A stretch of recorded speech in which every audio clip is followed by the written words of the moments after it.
Hey, Drew, you killed this shit.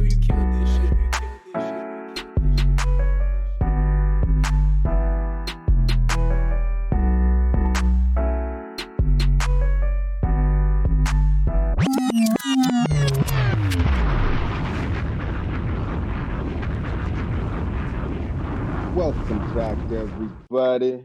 You know what time it is. In the Four Corners of Wrestling podcast, in your ears, we getting busy. Yeah, baby. And before we get started, you know where it is, 613 Faye Productions. So go ahead, hit that like, that subscribe. You know what I mean? We appreciate you. Hit us up in our groups on Facebook and let us know what you think. All right. Got my boys out there.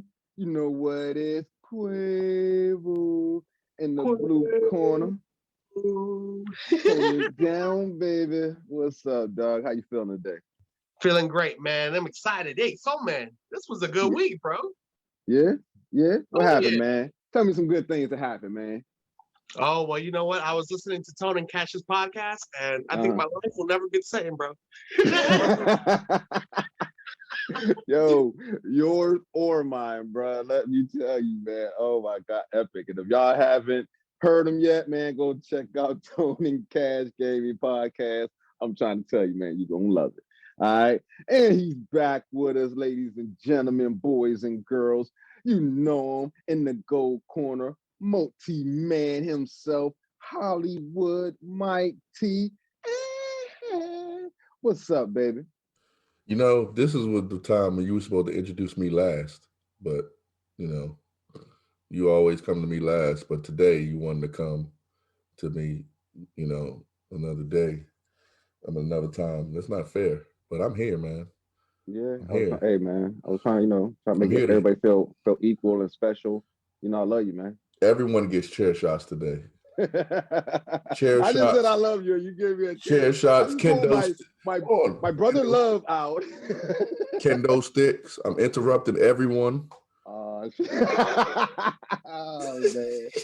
Oh man. Hey, Mike. Yes. I love you.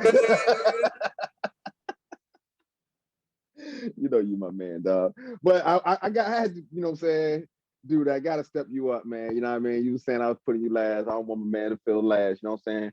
But we got a special guest with us today, ladies and gentlemen. We were just talking about him a second ago. You know him from Tone and Cash Gaming Podcast. Oh no, my man. Yes, he's not a special guest. He's not a special guest? Oh, he's on the show now. Oh, he signed up. Okay. Well, he's about to get some body slams, some chair shots, gonna get thrown through the table. That's why Hollywood T said you bring out the kendo sticks. So I guess he got them for you, Tom. I hope you're ready. Black Corner. What's up, dog? What's going on, everybody? I know I had to come invade y'all show for a minute, but you know, it's all good. We family. But like Mike said, if I gotta throw a chair shot or if I gotta take one, so be it. Oh shit. He said me and Tone are the Elite Pack. That's the name of our faction, which also happens to be the name of our 2K team that we haven't been on in like a year or so.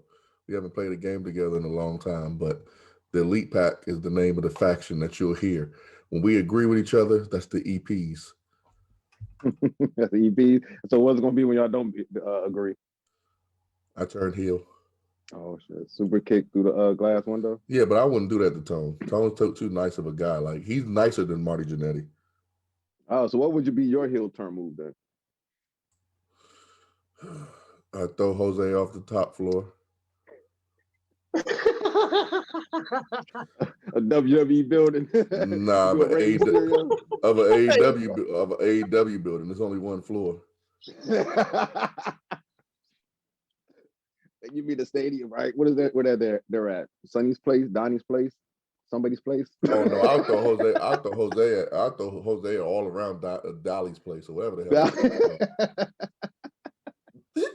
hell. Oh man, Jose, he said he's coming for you, sucker. Hope you're ready. Hope you've been clanging and banging. If you heard last episode, you understand why. Oh shit. So y'all know what day it is. Y'all know what time it is. Wednesdays, which means we going back in the day, hopping in our time machine, and we're going back to motherfucking March 29th, 1998 to Boston, Massachusetts for WrestleMania 14. All right, it's a throwback, y'all. We got JR and the King on commentary. So you know that's a throwback. JR back in the WWF.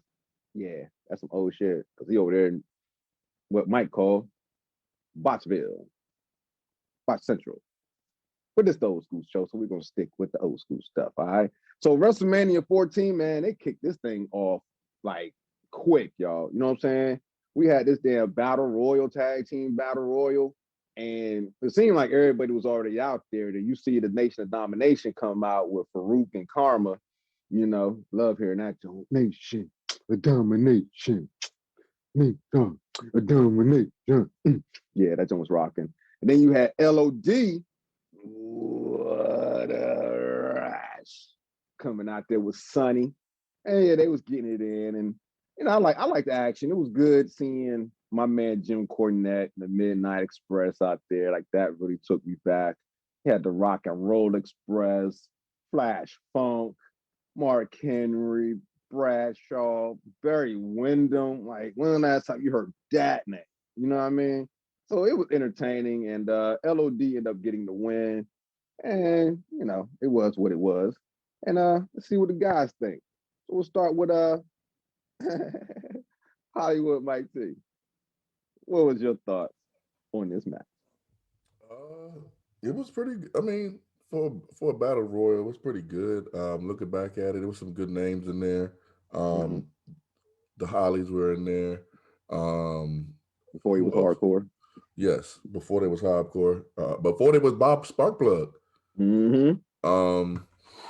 It was some good interactions, a good spot fest. Looking back at it now, I mean, the right team won. I would have liked Nation of Domination to win, of course, you know, because the way they got highlighted coming out, you would think they would be one of the teams that wins. But well, the team that win, but they didn't win. But it was a good. I was surprised when they got eliminated so early. It was a good start. It was a good start to the pay-per-view, and I ain't gonna lie, I can't wait to dive into this pay-per-view. Yeah, it was, I think you had stated out, and I was like watching it, like, yeah, this was definitely an underrated one, man. Like this was a good one. You must see, you and Quavo must be. Last week Quavo stole my idea. Now you guys are reading my mind. That is exactly the line I wrote down on my 18 page notes. Fucking Quavo, but yeah, it was definitely one of the most. You're welcome to everyone who was listening, because you don't got to listen to 18 pages of notes. You're welcome. I tried. Oh shit! I'm done. Oh shit! Chair shot coming to you, Quavo. Watch out, man. Tone, what was your thoughts on the start of WrestleMania 14? I mean,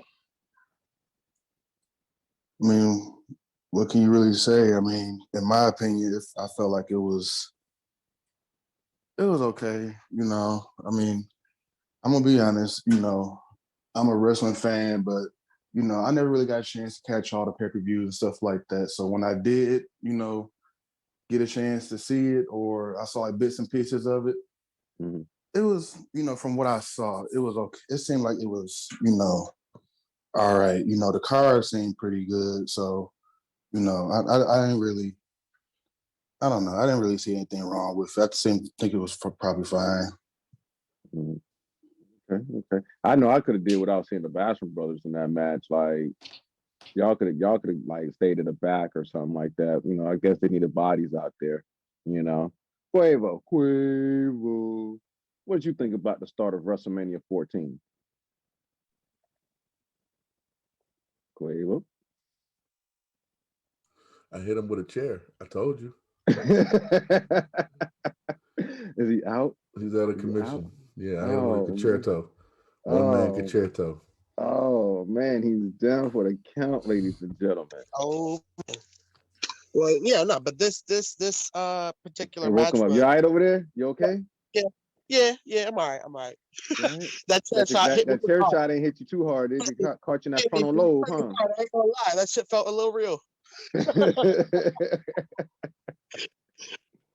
But yeah, no, this first match, I mean, I could have done without it. I did like seeing LOD win though. Those were the highlights. Like I love seeing Sonny, LOD, they're back. You know, they're coming out here. I gotta have that giggity giggity. You know, that's me. And you know, I feel like the right team did win. I agree with Mike. The right team had to win. You know, and they look good. You know, taking that win. Although I will say this, he was right. Nation domination for the kind of like for the way that they opened up the match. I expected them to be at least the last 4 tag teams on up there. You know, one of the last 4, and they did get eliminated pretty quick. So I will say that. But yeah, it was a pretty decent way to start WrestleMania 14. What'd you think? Okay. I mean, like I say, I could have did without the Bastard brothers. You know what I mean? Like, yeah. And thank you for your question, Quabo. Thank you. Not many people ask me what I appreciate that. But yeah, the Bastard brothers, like I could have did without them. Like I said, I appreciated seeing Jim Cornette, big Jim Cornette fan, holla player. And yeah, it was, like you said, who was supposed to win? I didn't think was going to win. I wanted the nation to win, of course. But I hear you giving Sonny a giggity, so yeah, giggity goo to Sonny. All right. So the next match was something we really don't hear that much about anymore. You know what I mean? It was a light heavyweight championship match. When was the last time you heard that shit? A light heavyweight championship match in wrestling. All right. And y'all know how I do with the names, man. So help me out if I murdered this. All right. So we had Taka Michinoku versus Argula or Agula. All right. Good job. Yeah. Thank you, sir. I be trying. Hooked on phonics work for me. And what really stood out and caught my eye was seeing my man Tito Santana at the Spanish announce table. I said, oh shit, there you go, Tito. You know what I mean? So let's go around the square circle, get everybody's thoughts on this part of the match. We're gonna start with you, Quavo. What did you think about the light heavyweight championship match? I actually enjoyed it. All right, let me help you out there because Hollywood's just gonna agree with you, even though you kind of butchered those names. Oh, you shoot me down, you fucker. Taka Michinoku driver to finish out the match was beautiful. Aguila, the Spanish word for eagle, pretty dope. Young competitor, both of them in their first WrestleMania. These young guys did a lot of high risk moves, kept a good pace. And it's exactly what you expect out of young competitors. But in their first WrestleMania, to see that kind of like reaction that the crowd had for light heavyweights, I didn't expect that, because we're looking at an attitude era where, the little guys aren't really highlighted as much. But to see that, that they were able to do that and still have, the king clowning them during commentary because they were great sports at the end. I thought it was hilarious. It was a decent match. I liked it. There were a lot of slip ups, but at the same time, for the pace and for the entertainment, it was decent. I liked it. It was a cool match. Okay. Tone, Black Corner. What did you think about this segment of the pay-per-view? Well, I mean, I kind of got to agree with Jose. There was a lot of movement going on, which, back then people was really looking forward to it, during a wrestling match. People didn't really like a lot of stagnant, standing around, a lot of grappling and stuff. So, they put on a pretty good show. And actually, I got a little bit of a video game fact to go along with Taka, as a matter of fact. He was actually a secret character that you couldn't choose in the WWF Attitude video game. And he will only show up during a Royal Rumble or some type of Battle Royale match. But it was impossible to throw this man out of the ring. So, I mean, I don't know if they, really took that from, his actual wrestling style, that he was actually, hard to get out the ring in those type of matches.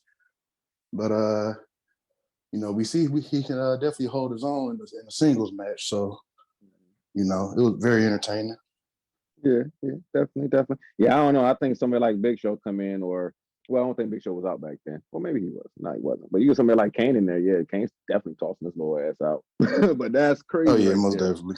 Nice fact right there. All right. Hollywood T, multi-man, gold corner. What you think about this light heavyweight championship match? When was the last time you heard about a light heavyweight championship match, man? I was, to be honest with you, I was doing some research maybe about a year ago. Not even research, I was just looking up stuff on online, and I didn't even remember they had a light heavyweight championship. So when I saw it this time, I was like, oh, the Universal Championship.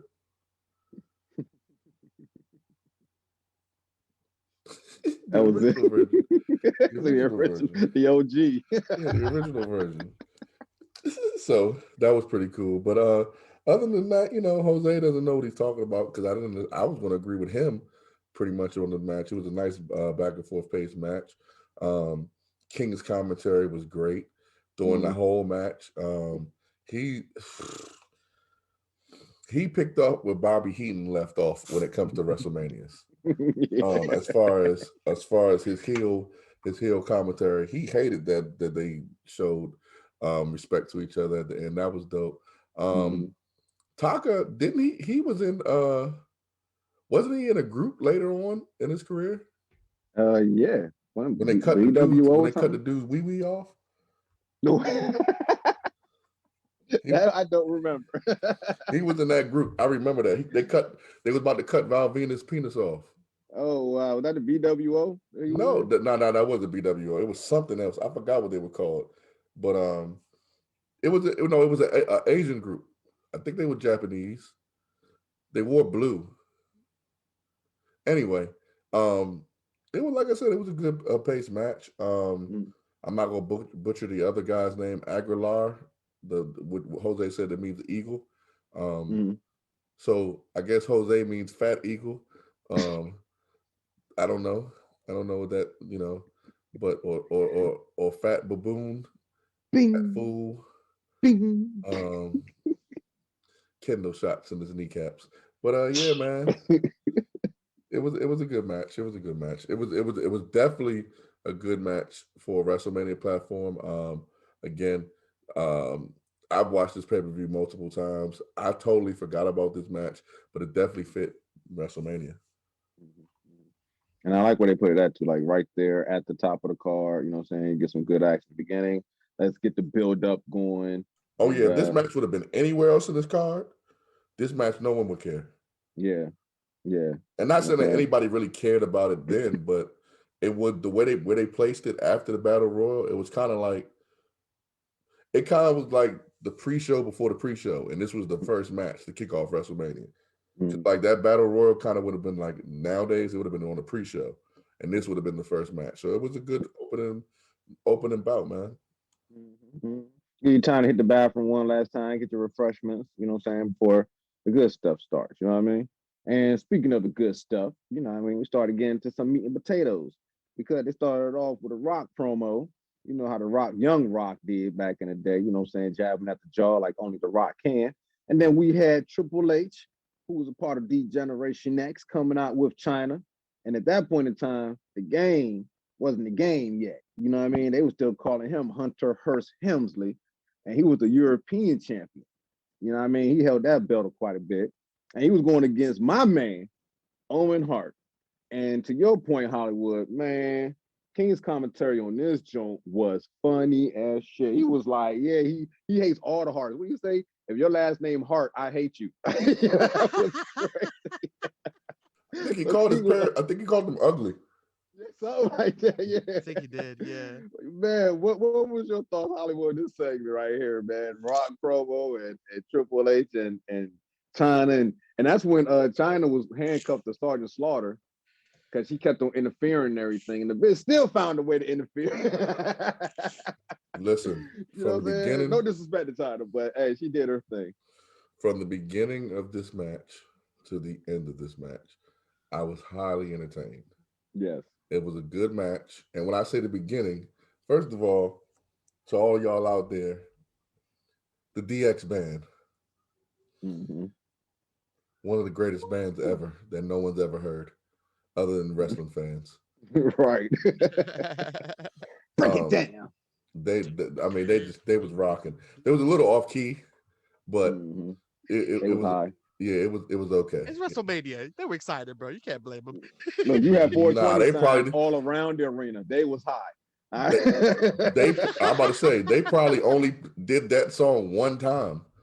Like they probably only did that song one time ever in their lifetime. They ain't know what the key was. They probably just listened to it. They ain't know. But anyway, Triple H coming out. This was a huge WrestleMania for DX. If you guys, I'm not gonna get into what happened that next Monday, but the next night, if you remember DX, then you know what happened the next night. But this was a huge night for DX. It stamped China. It stamped Triple H as a heel on his own, actually, because Shawn Michaels wasn't out there with them. Good match. What you expect from Triple H and Hunter? I mean, not Triple H and Hunter, Triple H and Owen. What you expect from them two? I mean, Owen was a vet. Triple H technically was a vet, but he's still a young guy. Coming off King of the Ring, getting the push, and it was dope. It was dope to see them two. It's always dope to see Owen, man. King's commentary, like you said, he hates the Hearts. I think that he called them ugly. I think that I think that was a real beef back then with the King and the Hearts. I don't know because he hated them. Yeah, especially Stu. He could not stand Stu or Brett. Oh no, like I think Brett, those are the two he hated the most. Brett, I think Brett. No. I think Brett. He hated Brett worse than Stu. Yeah, he hated Brett. Hated Brett a lot more. He hated Brett, and like some of the stuff that Brett, like I know they can't hear them during the match, but if I would have went back home and watched the replay of Raw and heard what he was saying, oh yeah, we got to fight. The next city we go to, we got to fight. Yeah. You know, so and isn't that after like the whole thing where no, that had already happened with King having to put his foot in his own mouth when Brett and him had that match, but that's a different day, different time. Sergeant Slaughter trying to play the Adam Pearce role. Mm-hmm. You know, trying to general manager. Look at everybody trying to be like Adam Pearce, but he trying to play the little general manager role, try to put himself with China. I don't know where the hell that powder came from, but that was brilliant. It worked. Put it in his eye and blocked him out, and then she hit Owen in the nuts, as she always does to everyone. And Triple H was pedigree, retaining the title. Like I said, it was a big night for DX. It kind of shaped what was going to be DX after. So good match, man. Good match. Okay. Tone, what do you think about this segment with The Rock and Triple H? Triple H finally came out with the neon green tights. I mean, just everything from a visual aesthetic too, as well. Like he had the black tights with the neon green, kind of like the DX colors on his tights. That was pretty cool, man. Okay. What you got, Tone? All right, so everybody love The Rock. You know, of course, with the whole, like you said, going off at the mouth, that was his thing. That was, couldn't nobody really, talk on the mic like how he could, honestly. He was like one of the few that could really go out there and like kind of like, ad-lib, go off script a little bit, but it wouldn't make no dramatic changes to the storyline and, stuff like that. So to have that type of, verbal control, to not say nothing that go too far or reveal too much, but you constantly getting the crowd, riled up into it, ready to see what's going on, then, you're doing your job. And the Owen Hart and Triple H match, I mean, you really, honestly, in my opinion, you got to give it, you got to give it all to Owen Hart, because the man had a legitimately injured ankle and still put out a hell of a performance for 12 whole minutes. Most people, get to like the 6 or 8 minute mark and they back be hurt a little bit. They be ready, okay, let's go home and all that stuff like that, so take it home. Right. So, for him to go through not double what the time of most people usually going through a match with an injury on an ankle where you got to constantly be, you doing hurricanranas the whole match. You taking body slams. You constantly moving. You got to give it to him. That was a hell of a performance, first of all. Then he started stomping on it. He finally did start attacking the ankle in the match. Right, and that all play into like how the match, how the flow of the match was going. Like Owen Hart was gonna give his all every time he stepped into that square circle. Right. So, Triple H already knew what was coming anyway. But I really didn't think he expected Owen to go that hard, even though he knew that he was hurting anyway. But, like y'all said, the finish, the finish was hilarious. Sergeant Slaughter covered in the powder, the ref acting blind to that, it very entertaining match. I love it. You ain't see all that shit just fly up in the air, dude. And in my opinion, it's like one of the most underrated matches too, that people don't really talk about like that. It's really an underrated match in my opinion. Oh yeah. Yeah, this was a really good match. Like you said, every time I see Owen on there and like Hollywood pointed out, every time I see Owen on screen, hey man, I'm in tune. You know what I mean? Because he's going to give his all, man. He's going to do his thing. Quavo. Give me your thoughts, man. Give me your thoughts about The Rock and Triple H and China and Owen in this whole segment, man. I know you loved it. Go ahead. I know you want to give China a giggity goo. I know you do. Giggity goo. Oh, you know. R.I.P. to China. R.I.P. to Owen. Hey, mad props to, of course, the ninth wonder of the world, making this match very, very entertaining. But also shout outs to, Owen Hart and the Hart family.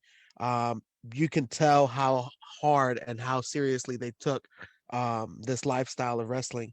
And to see that kind of dedication, I love that Tone said it too, and I just wanted to highlight it a little more too. The fact that my dude is limping to the ring, and then the moment the bell rings, he's on it like a like a mad dog, and you can tell like in that moment he was like, "Fuck it, whatever I'm gonna do it, and I'm gonna get off my ankle, but I'm gonna still give this dude an ass whooping," and it looked amazing. We definitely highlight Owen in this podcast, but if you haven't seen a match, definitely go watch this one. It was definitely worth watching. Great storytelling, like Hollywood said, all the way to the finish. Great. And I agree with him. If this is one of those like moments in the Attitude Era that he enjoyed watching and can replay, I would definitely agree with that too. This is one of those matches that you can kind of like just replay over and over and over again, and you won't get bored. You'll still find something else in there that entertains you. But having The Rock, early day Rock with the promo, I think there was that. I think there was that one moment, dude. There was that one moment where she asked him a question, and he was like, "No, ruler." If I was the ruler, fuck being president, fuck being mayor, fuck being anything else but the ruler. And I was like, that's freaking beautiful. The way he kind of took shots at the homeless, and we know Rocky's past, so you can tell that he was able to push it close to the edge, but not that far to where it would be overly insulting. And so just seeing that and see how he made it entertaining, he was like, just don't camp on my green grass. I was like, wow. the little things, it's the little things, but definitely, and this is what I love about old school tapings, old school events, is that you really get to see how the WWF started out in those days, and you see the little things that we make fun of AEW and all these other promotions nowadays. And we see it back then, and we're like, well, if they hadn't done it, they wouldn't have been the pioneers. And they were able to get it out there on the set, and we appreciate them for that too. So yeah, it was entertaining to say the least. Oh yeah, they was doing some crazy stuff right there, man. And that promo was actually setting up for a match that he had later on in the night, which we'll get to in a little bit. But after the Rock segment and the match between Owen and Triple H and Owen, excuse me. Hey, it seemed like China was involved in that match. It seemed like it was a 2-on-1. You know what I mean? You might as well put her on the card. You know what I'm saying? Even A cuffs. special You know what? enforcer. And you know what? The size of her back out that junk, she looked like an enforcer out that junk. I'm looking like, yo, her I was like, back she could is have just easily like, flung Slaughter off. right? Saying, like she was like the same size as Slaughter if you was looking at it. You know what I'm saying? Like, hey, Slaughter, I bet she could bench press more than you. You know what I'm saying? Real live, man. Oh man. All right. So next, after that match, you know what I mean, we had the mixed tag match. You know what I mean? Nowadays they call it the intergender matches. All right. And we had Mark Mero. Y'all remember Mark Mero? He used to come out look like Little Richard. And he was with Sable. And they went against Luna Vachon and Gold Dust. All right. So we're gonna start with you, Hollywood T, in the gold corner, multi-man with diamond studs out there. What did you think about this match between sick Gold Dust and crazy ass Luna Vachon against Mark Mero and Sable? You know, I didn't have much on this match until I had to realize, you know, this is when WWE first started, even though it's WrestleMania 14. You know, this is when they first started and stuff. You know, this is the beginning of WWF. So I had to go back and watch this match again and realize this is one of the first matches ever. So I was like, damn, you know, how do I rate this match for it being one of the first matches to ever happen for WWE? Because, you know, this is one of their first matches they ever had. So, you know. One of the first matches they ever had. Yeah, okay. WWF. I'm sorry, WWF. This was one of their first matches.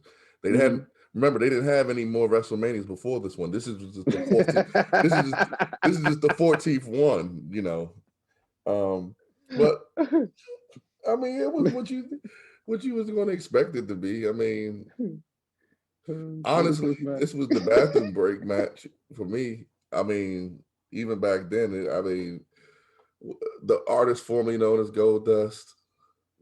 That boy something was in that boy mind, man. I don't know what. That was when Dusty disowned his ass too back then. Like, yeah, that ain't my son. Like, what is going on with him? Like, he wasn't Gold Dust. He looked like trash. It was horrible the way his and Luna, you know, Luna was one of the best ever. I don't know if she's in the Hall of Fame, but she definitely should be. In the beginning of the match, being kind of scared to act like she wanted to get in the ring, trying to take the advantage, but of course, Sable, they pushed Sable through the moon. Mark Mero was an afterthought. You're right. Matter of fact, so much of an afterthought, I don't even have any notes about him in here. Hey, I bet he wish you'd have left her ass in the back. Yeah, because then she got married to Brock. Yeah. So yeah. Oh, once he bought her out, she started declining for them. I wonder how Brock took her away. Like, was there a fight? Because if there was a fight, that means that's the reason why we never see Mark Mero wrestle again. Because that's what. Yeah, Brock probably whooped him. That's marvelous. That's marvelous. Yeah, Brock probably just walked up on him and just growled. I mean, other than that, man, I mean, this for being one of the first WrestleMania matches of all time. This one, I mean, it was great. It was great to see, man. You know, everything was great about this. Oh man, as one of the first WrestleMania matches of all time. One of the 14th WrestleMania. One of the first, and this is the first WrestleMania, even though it's been 14. It's got a 1 in it. I'm sorry, there was 13 before this one, but those don't exist because this one is just WrestleMania. It's got a 1 in it. Right. The 1 is what matters. The 1. First WrestleMania. I'm sorry. Go ahead, Toe. Give me your thoughts on this match. Well, you know, like Mike said, you know, this was kind of like that match where, you know, people was getting up, going to the bathroom, and, you know, going to get their refreshments and, you know, they popcorn or hot dogs and all that stuff from the stands and everything. But if you did have a chance to watch it, I mean, it was pretty interesting. You know, of course, everybody loves Sable because, you know, she got, you know, an extraordinarily loud pop when she came out, and basically everything that she did in the ring, they was, you know, cheering their heads off for it. You know, yeah, she had even though, it was like, wow.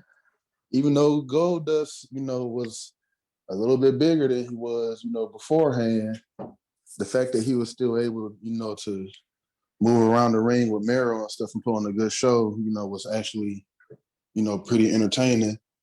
Probably why, he was, still kind of working, late in his days. Because, the business got a thing for big men that can move on their feet. So, maybe he just, decide, okay, well, I'll start getting more time or I'll start getting more show time when, I drop this weight. So, but, from this point right here, where he was at, he did a pretty good job. But, overall, it was just a fun match to watch. Luna was just out there taking bumps for Sable, getting the crowd into it. So, it was just a fun overall match. Nothing, real serious about it. Just pure entertainment. Yeah, Luna made Sable look great out there, especially with the power bomb. Like she was just selling all her shit, All right, Quavo, blue corner. Sable bomb. Yeah, there you go. And she hit her with what, a TKO or something like that. That was sweet too. Yeah, she took that man move, man. I'm sorry. I had to throw this in there because it's funny. I just remembered this. His name was Johnny B. Bad in WCW. Right, you remember that? Yeah, that's why he looked like Little Richard. I'm sorry. I couldn't help myself. Every time I seen that dude, I just think about the Little Richard movie and shit, dog. Like, terrible, horrible. Quavo, what was your thoughts on this match? Sable looked great in there. That's one of those things where I'm like, yeah, man. When you see those two pairings and seeing how the valet or the female wrestler in that moment ends up going over a lot quicker than the male wrestler, I actually enjoy those moments. I'm glad that the crowd, you could tell they love Sable a lot more than Little Mark, a lot more. And it was obvious. But yeah, no, it was overall a decent match. I liked it. Okay. Yeah, they was on Sable, man. They was on Sable. I think Sable could have just been out there for the whole pay-per-view and they would have just been content. You know what I mean? Oh yeah. Like all the women, of course, would have been like, saying F her. But the guys, hey, Sable. But hey, okay. So moving on, we had the next segment. We had Tennessee Lee out there, and he bought out Double J, my man, Double J, Jeff Jarrett, and Jennifer Flowers, who okay, I thought that was Dolly Parton at first, but hey, I don't listen to country like that. It's all good. But she announced the match, bought out the competitors, for the next match, which was The Rock and Ken Shamrock. All right, so The Rock came out with the Nation of Domination. Once again, we got our song, the Nation. Yeah, love that jump. You know what I'm saying? Then you had Ken Shamrock, you know what I'm saying? Old crazy ass, the crazy eyes. And oh, Lord. This guy, I don't think Ken Shamrock gave a fuck about winning the match. I think he just wanted to whoop The Rock's ass. Because this was for the belt. You know what I mean? And he wasn't giving no shit. He was like, yeah, you won the match, you won the belt. And yeah, he just wouldn't let the hold go, just still whooping up on The Rock's ass. And the paramedics in the whole pay-per-view, let me tell you, man, just starting with this one was hilarious. If you ever seen those old Three Stooges videos where somebody gets hurt, or Charlie Chaplin joint, somebody gets hurt and they're laying there on the ground, and then the paramedics come with a little gurney and they just scoop the guy up and put him on the gurney and just run on back out with him. That's what that shit was like, and I just loved it. It was hilarious. It was great for me. Quavo, what was your thoughts on this whole segment here? Double J, Jeff Jarrett, The Rock with the Nation versus Ken Shamrock. Well, it was definitely something to watch. This is a hilarious match. Jennifer Flowers going out there, making that those little innuendos, double innuendos, with Double J, She said, yo, J-E double F J-A double R-E double T double J Jeff J. she said, I've been with great men. I've been with great men, and Double J is a great man. I was like, oh. I was like, ew, Double J hit that. They was getting busy. Oh man, yeah, heck yeah, it's just, so from promo to match, the shit off the jumps was already going to be entertaining, but seeing Rock go in there, Farouk turning his back on him, Shamrock giving him the ass whooping of a lifetime, and keep going to the point where he gets disqualified and loses the title. It's like everything gets reversed. I was like, yeah, this is like this by far top notch high ratings. You can't go any better than this in the moment. uh, hold on. You know what? Wait. Let me ask this question to Hollywood. Hey, Hollywood, when Shamrock was giving that ass whooping to The Rock on the stage, did that bring back any fond memories for you? I just rhetorical question. Don't answer. Okay, don't answer. But it was a beautiful way for everybody to see Shamrock again fucking over Shamrock. The crazy eyes, everybody gets a suplex, the refs, anybody in a suit, anyone near Shamrock was getting a suplex. So seeing all of that, I enjoyed it. It looked good. It had me laughing. And then seeing them capture his rage, beautiful, hilarious. Cockeyed ass dude. Oh, like, yeah, he didn't care about the title. Hollywood. At all. Quavo just came and hit you with a quick chair shot. You know what I'm saying? You want to retaunt? No, because he wasn't talking about me. No, I wasn't talking about him. I know. I was trying to start something. Yeah, he was talking about a situation where I won. Yeah. It was like I got to see that moment again and I'll flash back. It was like beautiful. But nah, I mean, this match, it was cool. It was great to see Kim Shamrock, snap. But what I want to talk about is the beginning with the Jeff Jarrett introduction. What was the point of that? Right. I don't get it. I guess that was their way of introducing a new star or a star or whatever. Like, it just didn't make any sense to me. But I do like how they was the whatever her name was Jennifer Flowers. Well, I don't care. Well, you asked. You said I don't know what her name was. I'm just telling. That wasn't a question. I don't care. I answered it anyway. Oh, but damn, aggressive, aren't you? Kendo sticks don't work on him, bro. What kind of stuff is this, man? I'm being attacked. The just broke off him, split it off you, and hit you. Damn, what the hell? That's fine. That's totally fine. It's okay. I know how to maneuver around these type of situations. So I just get back to the match. Get the tables. Ken Shamrock being a dummy and losing it, snapping, and then losing the belt was hilarious to me because he's dumb. He's always like, you know what? That Shane, I know this is new school, but that Shane, if you watch current product, and you know how Shane called Braun dumb, that's what The Rock should have been doing this whole time. calling him dumb because he doesn't. You know what? I do think at one point in time in the match, storytelling wise, he did care about winning the belt. And then he just was like,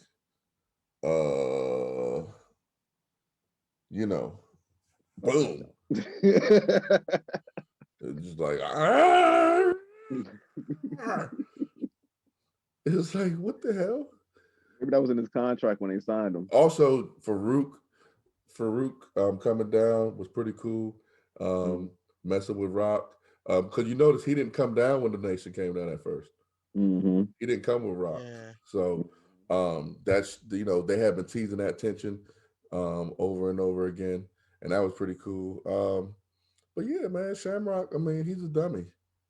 And Ken Shamrock, if you hear this, you're old now, so I don't really care. I don't mean like a dummy in real life. I mean your wrestling persona. He's retired. He's retired? I know. I said, please retire. Oh, I thought. Yeah. Well, I don't care if you retired or not. You can't beat me now. So I don't mean it as you, Ken Shamrock, is a dummy. I mean your wrestling persona is a dummy. But please don't take that any kind of way. Because if you do, I will beat you up. Probably. Come see him. No. Don't come see me. Don't do that. But Yeah, man. Yeah. Of course, you get the Rock overselling everything. Greatness. Hey, And wasn't that shit funny? How you was like hanging outside the ring and shit? They just came to scoop his ass up. yeah, he was just. The young Rock. He was still kind of. He wasn't green, but he. You could tell he was becoming a complete package. Because he had that heel. He had a.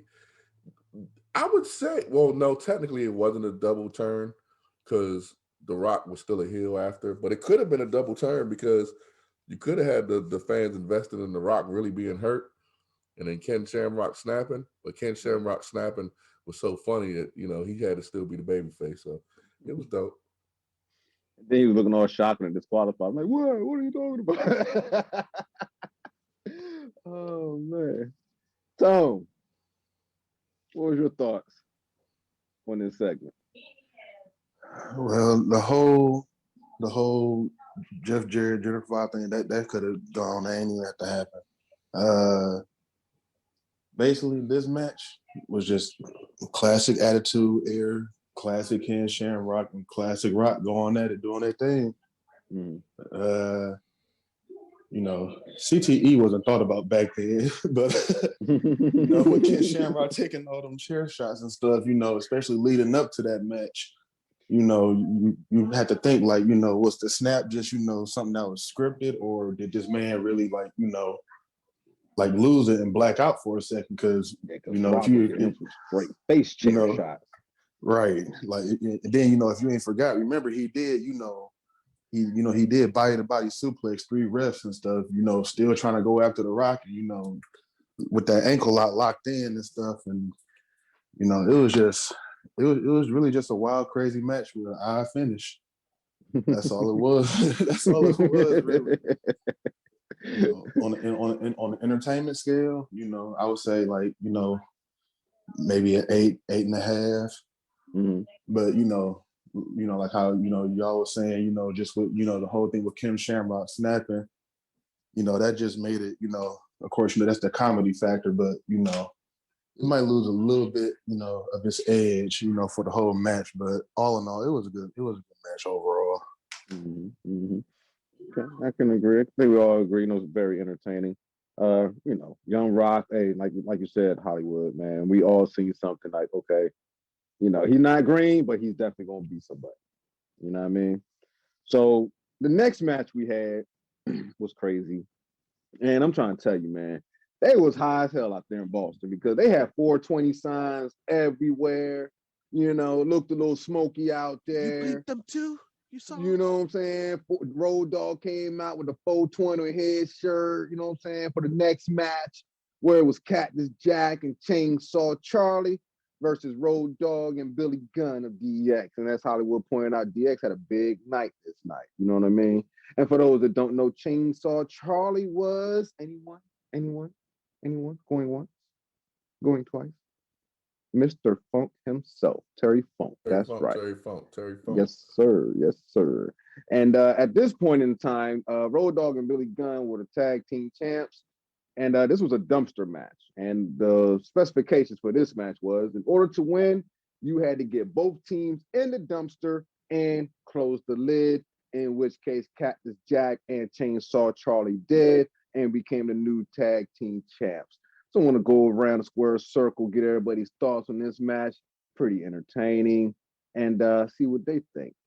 Hollywood, what was your thoughts on the Cactus Jack, Chainsaw Charlie, Road Dogg, and Billy Gunn match? Well, since this again was one of the first WWE events ever, the first one, I think this was like one of their first pay-per-views too, and one of the first hardcore matches. I think it was great. Cactus Jack debuted. Huh? Cactus Jack debuted. Oh yeah. Oh, Chainsaw Charlie just coming out for the first time. How could you ever forget that? Oh, you didn't know. That's why we couldn't answer the question back then. Because we didn't know. We didn't know. We didn't know we had to call someone. And there wasn't cell phones back then, so we couldn't just call them when we wanted to. But yeah, man. I mean, 1-800-collect. I'm surprised. You know what? I totally forgot who won this match because I thought that the New Age Outlaws won coming into watching the match because of course we've seen it before, and I totally forgot that Cactus Jack and Chainsaw Charlie won. Chainsaw Charlie won. Yeah, like that ladder spot. Whew. Right. And it sounded like they didn't have any padding in the trash can. Because all you heard was it sounded just like it would sound if you dump a whole bunch of bodies in the trash can. You know, I don't know what that sounds like. Oh shit! Did I just tell on myself? Moving on. I don't think no one caught that. I think right now while we're trying to gain our views, no one heard that. So don't, Nobody heard that. Hey, Mike, Mike, edit that out. 50 minutes and 44 seconds. Edit that out. There's no rewind on this. Don't have to worry about it. Noted. This is just our first podcast. It's okay. Right. It's right. Just like WC, we're just starting out. We're just starting out. It's just starting out. But this match at points was hard to watch though, because they was really tearing each other up. Like Tone said, I don't think anyone knew what a concussion was back then. Right. Or did they believe in them? Like I was telling my mom, like this was back in the day when I was playing football, and like I told my mother. Matter of fact, I told her this on last Thursday. True story. I think I've had many concussions playing football, but back in the day, we were just told, "Shake it off, son, get back in there." Yeah. And how do I clean that up? What I said earlier. It sounds like if you threw like a whole bunch of metal in the garbage, and then it could thump. The little. Try again. Oh damn. Okay, people. I've never thrown a body in the trash can. So imagine you take your trash out for the first time after the trash truck leaves. There you go. Boom. Boom. The empty. Right. It sounded like it was an empty trash can. That's really messed up, Tone, that you would do that to me. That makes me question, Tone. What do you do for a living, Tone, that you're trying to hide? Right. I just play video games. Thank you. That's what they all say. Well, based on y'all podcast last week, here it comes. Y'all may have an alternative occupation. Right. Before y'all started playing video games, y'all was some thugs. No, what did you do in your former life? No, I wasn't no thug. My mama was a police officer. That wasn't gonna fly. Oh, well, damn. So let me ask you something. Does the same stereotype go with the police officer kids as it goes with the priest kids? Are y'all like really bad? No. Okay.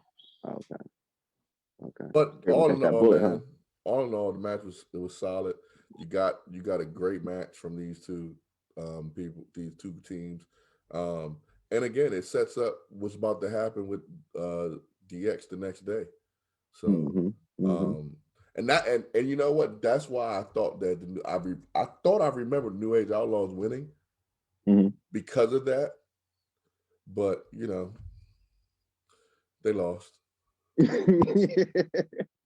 Yep. Chainsaw Charlie put the forklift on top of the lid. It was done. And that's how I remember it. I remember it the other way. I don't know if this is like when Sinbad had that movie. What's the name of that movie? Shazam. That everyone's seen, but they try to act like it never came out. Yeah. I think the Peacock Network edited this and then did it the other way around. Because I could have sworn that the New Age Outlaws did that, but maybe I'm thinking about the wrong thing. I'm 100% sure I'm thinking about the wrong thing. He said, "Damn you, Peacock, cut the check." All right, so what did you think about this segment, man? And please don't come after me, man. You know what I'm saying? Because I know, a lot of people that was, kids are they was pretty bad, and I know a couple kids, kids are police officers, and they pretty bad too. Oh yeah, no. Trust me, I know the stereotype. Yeah, my mama was in no trunk. I ain't probably be in no dumpster. My mama was a cop. My dad, worked in the factories. He wasn't going to church real heavy, so I got Stop I lying, got, Tom. to experience both worlds. Tom, So stop lying. You used to sell them Hulk Hogan vitamins by the pound. yeah, Colin was my best customer too. Oh shit. Oh shit. Note the time, people. Note the fucking time. Off the top rope. But anyways, I'm surprised nobody mentioned this, but this was actually the first WWF championship that Terry Funk, also known as Chainsaw Charlie, to ever win in the WWF. So, the fact that it had to be in a dumpster match, it could be, it could take away from it, a little bit. But, at the same time, he had a pretty good career. And, just the match was just, a train wreck, obviously, but, it was fun to watch. And, like how Mike was saying, it just got, hard to watch sometimes, especially, with that big blood blister on, Terry Funk's lower back. That was just, that was gross. That shit was gross. Yeah. But it was a good match. You can't get mad at Terry Funk or Mick Foley. They both just guys that that everybody loved, no matter what character they play.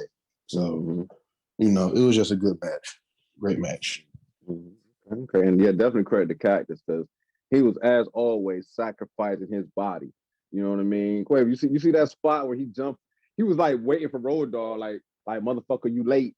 Hurry up and get over here so I could do this flip on this dumpster and fuck myself up. And then he finally came over and kicked Road Dogg out the way. He was like, finally, after 5 minutes, shit. So what are your thoughts on this match, man? That a good spot, or could Road Dogg have, not Road Dogg, but could Billy Gunn been paying attention a little bit more? Oh yeah, he could have definitely been paying more attention. I want to yield the rest of my time to Hollywood because I want to hear about how what kind of sound that makes when bodies land into dumpsters. I just want to hear. I just want to know. Curious. Well, since this is the first dumpster match ever in WWE history, and the first title change ever in WWE history, what were you trying to? What are you? Oh, you were trying to bring back the joke. Oh,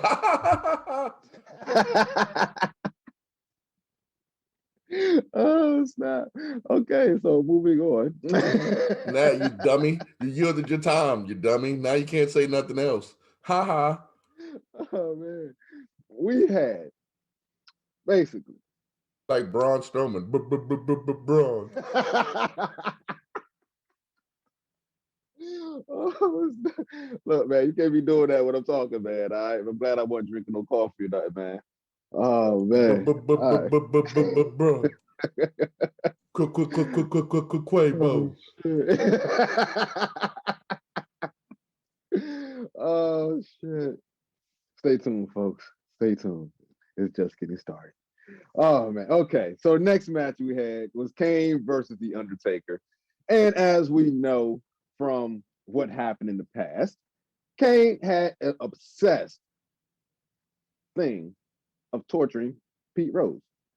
And I think this is where it came from. Pete Rose coming out talking smack to the Boston crowd, Boston Mass, just giving it to him. The booze was coming down, and he didn't care. He took that mean old tombstone from Kane. And then we got the start of the match with Kane and The Undertaker, which Undertaker took like 12 years to get down to the ring. And yeah, we had a pretty good, decent match. You know what I'm saying? Think we may have had a botch on the table. Taker going face first. See what the guys think. Hollywood, what you think about this match and Taker taking like 20 years to get down to the ring? Well, first, before I get to that, the botch, I don't think that was a botch. That was just how they wrestled back then. He did land head first on that table, right? Because as many chair shots we didn't see in this pay-per-view, man, they didn't care about the head at all. Not at all. It was like that they felt as that was the only part of the body, the bone in your body that didn't break was your brain. I mean, with your head, man. So, damn. But Okay, so Undertaker's retired now. It's 2021. He's retired now. So can we really talk about? Can we be truthful? What's that? Bruh, why he got to take so long to get to the damn ring? You know what I'm saying? Get that man a golf cart or something, man, or something. Bro, I literally tied. It was at 142 when he came out. The match didn't start until 146. Bruh, that's why I wonder. I wonder if they could just give him like those things that they have at the airport where just stand on the platform here. Yeah, Undertaker. It's gonna man. take you straight to the ring, bro. Just stand right here. Don't move. Like they used to do in the beginning WrestleManias. Oh, those weren't WrestleManias. My bad. Whatever those things were called, WrestleFest. Wrestling pay-per-views. Remember when they used to bring them to the ring, into the little ring? Yeah, the little cards, the little that's little what he ring needs, cart. man. I think that's why the American Badass is my favorite version of Undertaker, because You got Theory 2.5. Yeah, man. It was like, dog, come on, man. And then but it's interesting because the week before we did Undertaker and Kane, and there were two different types of eras of these two characters. This was kind of like the beginning, and it was dope. This was the first one. And, right. and yeah, this was their non-group because they had never met before. Right. They met, but this was the first time they ever fought in the ring. No. I'm saying this because this was the first pay-per-view. Oh yeah, that's right. Got you. Yeah, they didn't even know they were brothers until after this. Paul Bearer, one of the greatest of all time. Yes. He played a huge factor. Oh yes. Hey, him being on that Titan screen, I didn't. Yeah. Hey man, that scared the shit out of me. Yeah. It was a good back and forth between the two. For two big men back then, that was kind of the regular. So our eyes were kind of trained to this match. But they moved pretty good around the ring. Of course, Undertaker won. This was another streak. And they didn't really mention the streak really that much. They said it a couple times, but they ain't called it a streak. But yeah, it was a good, solid match between these two, man. I mean, it wasn't boring. To be honest, let me ask y'all this question: which one did you prefer, this one or the one that we watched last week? I honestly prefer this one, minus the entrance. It's the same damn entrance. Yeah, that's what I said, minus the entrance. Well, no, because they added Triple H intro into this one before they added the gongs. That was the only difference with the intros. And I think, matter of fact, you can add another 3 minutes onto that because that intro is long as shit. So, yeah. I thought it was the same intro. I don't know. No, it wasn't the visual effects. That's right, because the lightning came down in the one we watched last week. This one didn't have lightning. So, yeah, man, I mean, it was what it was. Okay. Tone, what you think about Kane versus Undertaker 1? It was a good match. Even just, starting, from, the introductions and stuff. Just the fact that, Pete Rose just got that, that level of heat that he did from the fans. And Kane great job selling too. Right. And, for Kane to come in and kind of be like, the good guy, to take him down and everything. And the fact that he hit a tombstone power driver to Undertaker music kind of puts like even more emphasis into the match. Like that's just my opinion from how I saw it. But even starting from start to finish, it was a pretty good match. And of course, shout out Paul Bearer, one of the best, managers that's ever been in the business. The way that he, used to promote Kane and Undertaker was, priceless, one of a kind. And, like you said, when they put him up on the Jumbotron, just that big ass pale face, yeah, it scared the shit out of me too. So. And I'm watching this joint at like 1 o'clock in the morning with all the lights out and shit. You start seeing like white shadows over your shoulder, like, who the fuck is that? Like, oh shit. But yeah, it was, of course, for being the Undertaker and Kane match, they always had good chemistry together. So, of course, it was definitely a good match to watch. Yeah, they was going at it. I mean, Kane looked unstoppable. You know what I mean? Like the way that it finished, and this one thing that I forgot to mention, Mike, it was like the finish. You know what I mean? It was like after 3 tombstones, this Bama still almost kicked out. You know what I mean? It was like, I don't know if you had to talk with Cactus Jack. Now Cactus Jack is pinned, and even after a grueling match, he'll still kick that leg out a little bit to be like a giving effort. Like Kane still, even after 3 count, he still like tried to do that little shoulder shrug with his like, did he really miss the 3 count? Because I almost thought, you know what I'm saying? He beat the 3 count. So, I thought so too. You know, so I thought so too. That match technically could be still going on. So that was a. Go ahead. I didn't mean to cut you off. Yeah, that was like a good, as JR would say, a slobber knock. I didn't mean it. Undertaker was speeded up. That was the first time we got to see Undertaker really speeding up and throwing blows. So yeah, to your question earlier, adding on to that, that's why I enjoyed this match better than the last one. I didn't mean to cut you off, and I did mean to cut you off though, but I didn't mean to, but I did. But it's your first time doing it. It's okay. If Pete Rose gets into the damn Hall of Fame, Bad Bunny should be in the freaking Hall of Fame right now. Right now. Get him in there. Cut the check. Quavo, what you think about this first Kane Undertaker match in the first ever WrestleMania with 13 prior wrestling pay-per-views before this one? What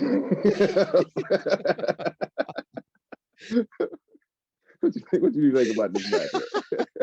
Hold on, bro. I'm trying to. I'm sorry. I love you, dog. I'm sorry. All right. Yeah, this match. Well, you know, yeah, I just don't like Pete Rose. I think I got a problem, bro. I think I got a problem. I'm worried. I'm worried for me, guys. Yeah, but I was glad. I got some joy out of seeing Kane put him down with a pile driver. Like, I don't know why. And that worries me, bro. That worries me a lot because that really made me happy to see that. You like TNA? Probably.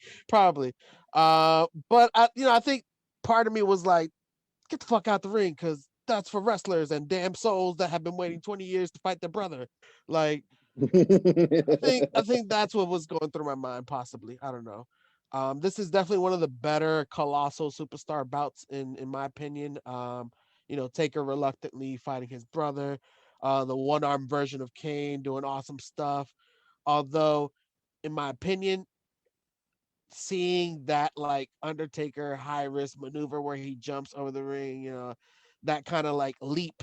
We've seen it so many times now that seeing this time where he like does an epic fail and it breaks the Spanish announce table. For me, that was priceless. I was like, this is beautiful. Like, what's up, Tito? Beautiful.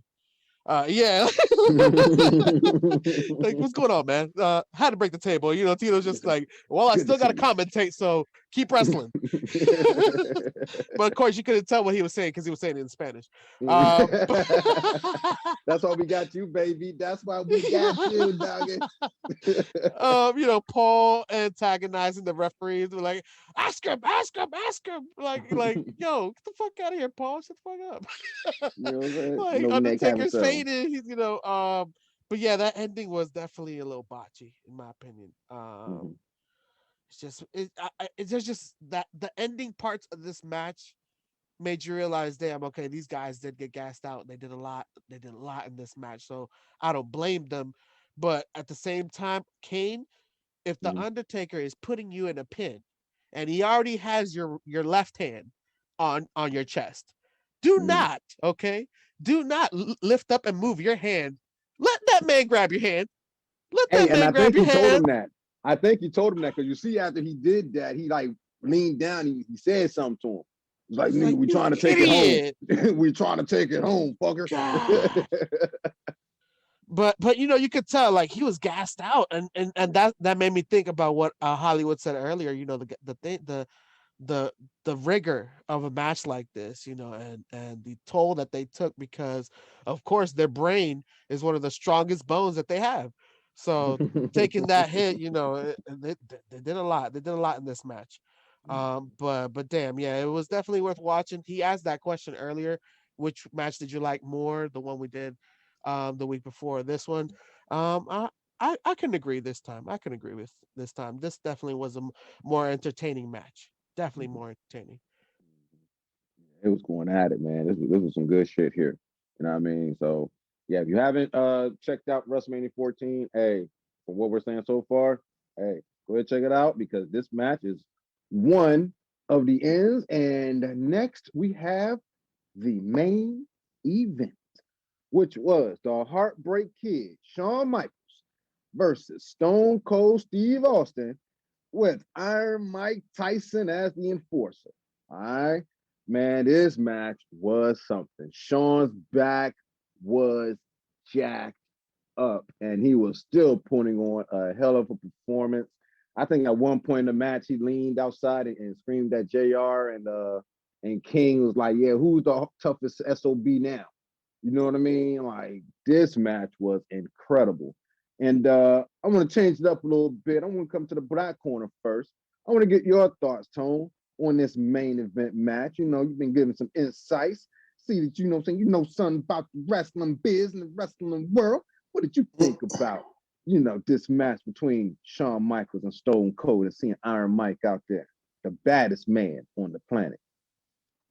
Well, first off, before I even say anything about what happened in the actual match, let's talk about how the fans blew the roof off the arena when Stone Cold music came on. And that pop, boy, if you ain't had no earplugs in, or if you were sitting near a speaker, I'm pretty sure you got permanent hearing damage. What? Because the decibel level had to have been like at least over 140, 150. Yeah. And you know, they say, you know, for sounds to start being deafening to the ears is like 128 or something like that.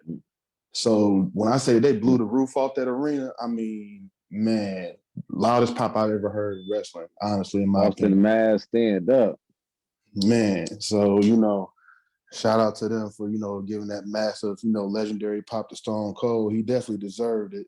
You know, ain't never gonna be nobody like Stone Cold ever again. Oh no. But yeah, it was a tough match. And you know, like you said, you know, Shawn Michaels wasn't even 100%, but you know, he kind of aggravated a little bit when he took that first big bump over the top rope, you know, early on in the match. And but you know, this always gonna be known as, you know, one of those what if matches. You know, what if Shawn Michaels was 100%? Do you think that, you know, they would have let Stone Cold, you know, still walk away with the belt? Or would they still try to continue on with like some storyline to keep on building him up to where, you know, he get to that point like how he eventually did in his career? But, you know, was this one of the matches that really pushed him, you know, like to the top and everything, because everybody had been waiting on him and expecting him and been waiting on this fight for the longest. You know, they had been, you know, the build up to it has been going on for a while. So, you know, for Stone Cold to get that win, yeah, it was legendary. But at the same time, you still got to think like, you know, what if Shawn Michaels, you know, got into one of his fits, you know, like how he, you know, used to do back in the day when he used to get actually mad at, you know, his opponents and like, you know, stop doing this, you know, you fucking shit up. You know, what if he did that? What if he did that with Austin? That match could have went, you know, totally different. So, you know, it's definitely, Stomp on you his know, head up like to he did debate. Vader. Right. You know, it's definitely up for debate, you know, how the match really could have went. But I think, you know, for the business and for just wrestling history, I think it went the right way. What Mike T? What you think about the main event? Shawn Michaels versus Stone Cold with Iron Mike Tyson as the special enforcer. Well, you know, I was gonna say to Tone, I was gonna say this statement. Tone, you're a good addition to the show. But the last time I said that, it didn't end very well.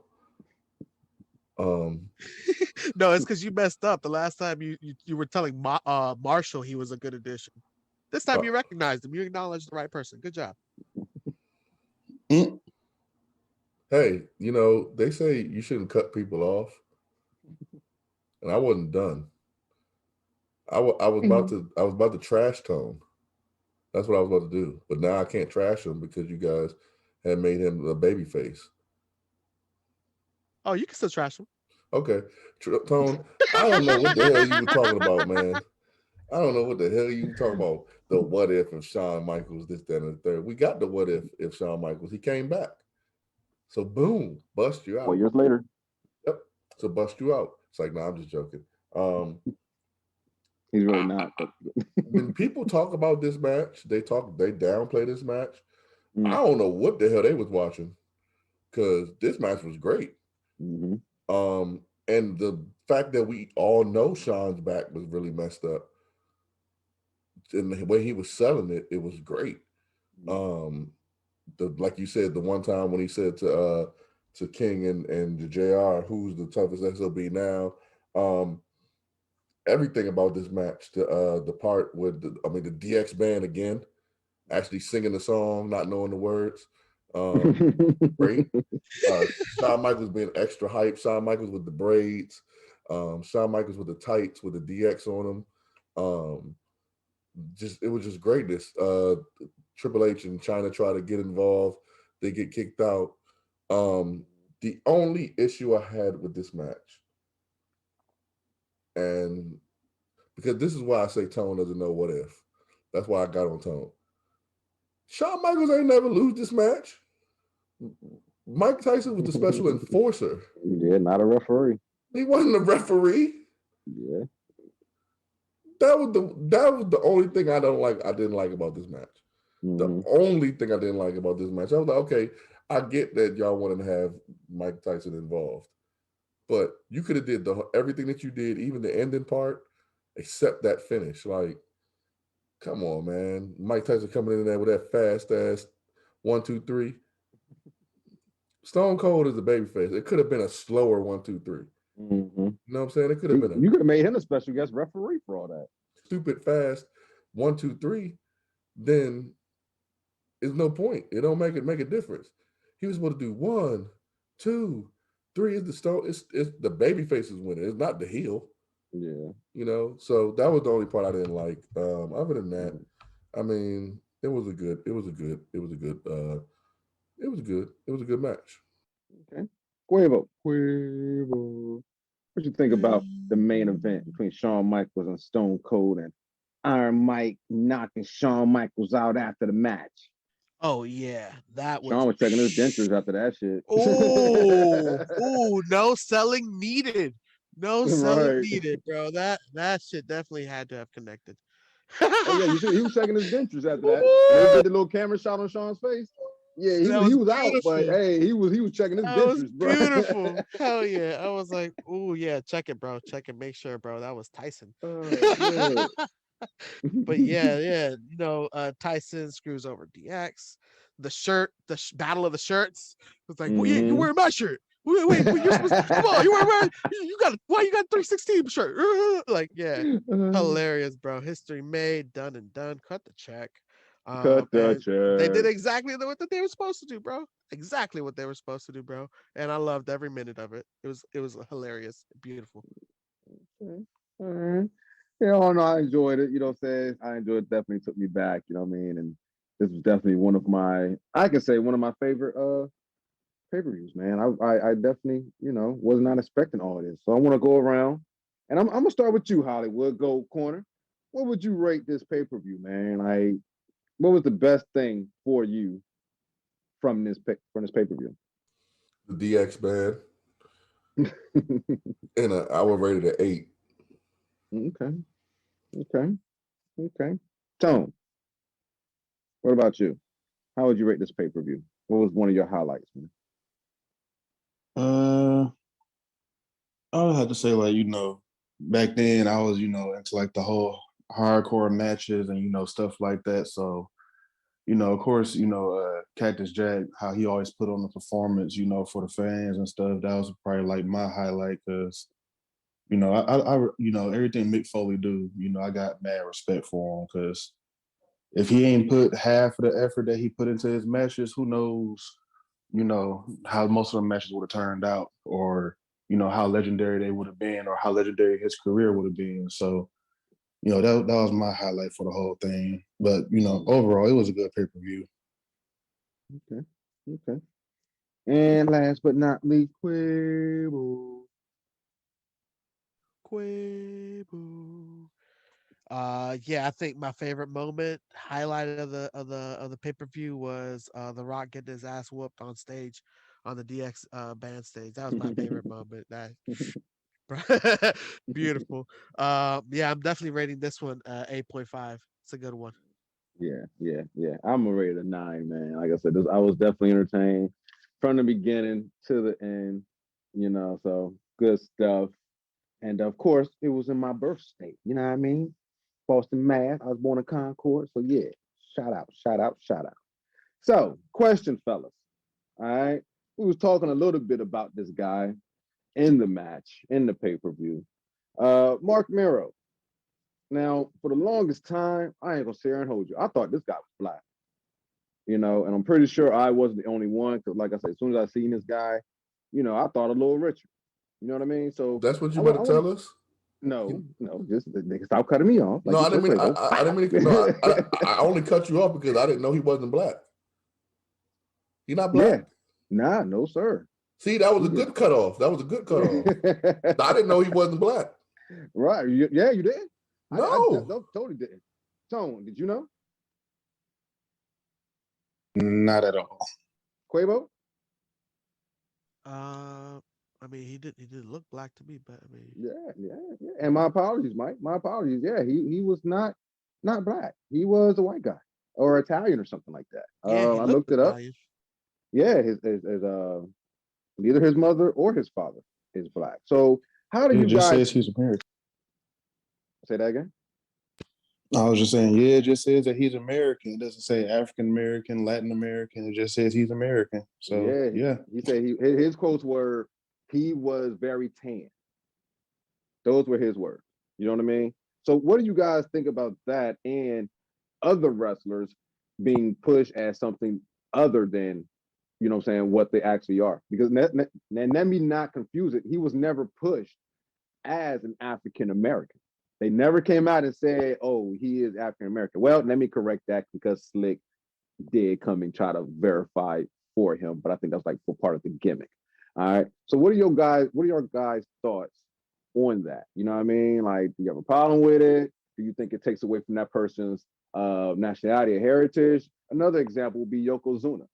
Yokozuna was pushed as being from Japan, I think it was, being some sumo wrestler, when in fact he's Samoan. All right. So Hollywood, what are your thoughts?